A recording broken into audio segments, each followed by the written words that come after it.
Hey everybody, Sidekick Guy here. Today I'm going to talk to you about a feature in Shipt that you might be aware of, but you might not be aware of how you can use it to really maximize your income and your tips. And the feature is the Preferred Shopper Program.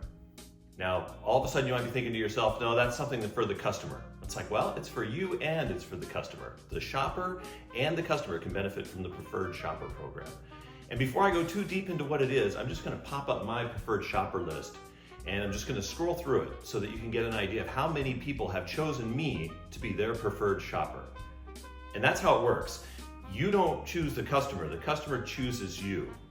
And so all these people that are scrolling by are preferred customers, or maybe I should say, I'm their preferred shopper. Okay, so let me explain how that happens. So a customer orders from Shipt, and they kind of get that offer as randomly assigned, or a person randomly gets it, a shopper. And then if everything goes really well, that customer can say, hey, I really like the way this person delivered. They were timely, everything was bagged up correctly, there were no mistakes. I'm gonna make them a preferred shopper. So they select that in the app on the customer side, and then the customer can have up to 4 preferred shoppers. The idea there being is that, hey, I don't wanna just get somebody randomly assigned to me that might not care. I want to get somebody who I have a good tracker record with, who's shopped for me before and knows, what I like to substitute, things like that. Just somebody reliable. Or maybe it's somebody that actually works during a certain time of the day, that's a time of the day that I always like to order.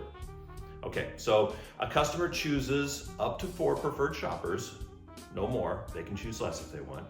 And then when they order again, the offer will go to the preferred shoppers first. Now, this is why this matters. So let's say that you like to work mornings like I do. All of my customers that they have chosen me as a preferred shopper, they usually order during that time of the day. I've kind of recruited them, so to speak, to say, hey, if you order during this time, maybe you should have me as your preferred shopper. So they order, it comes to me first, and then I don't have to fight with all the other people who might be out early in the morning. But here's the real important part about the Preferred Shopper Program. You can look in the app and you can get a list, like I said, of all your preferred shoppers, but then you can also see what they tip and you can look at their order history. So in other words, you can't see what they've ordered in the past, but you can see how big the order was and how much they tipped on that order, when the last time they ordered was. This is important because if somebody wants to be my preferred shopper, I might say yes to the request, but then I'm gonna look back at their history, and if I go, oh, this person hardly ever tips, or they tip very small amounts, like only $2 or $3, I'll just drop them from my preferred list.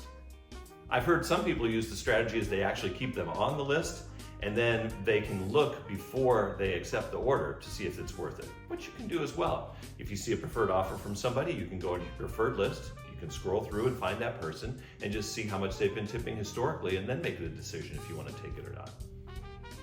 I think having this is key. As you can see, all of my preferred shoppers, some of them are monster-sized tippers. They tip 20% on orders that are $200 or $300. So it's a good system, and I like the preferred shopper list. If you're not using it, you probably should.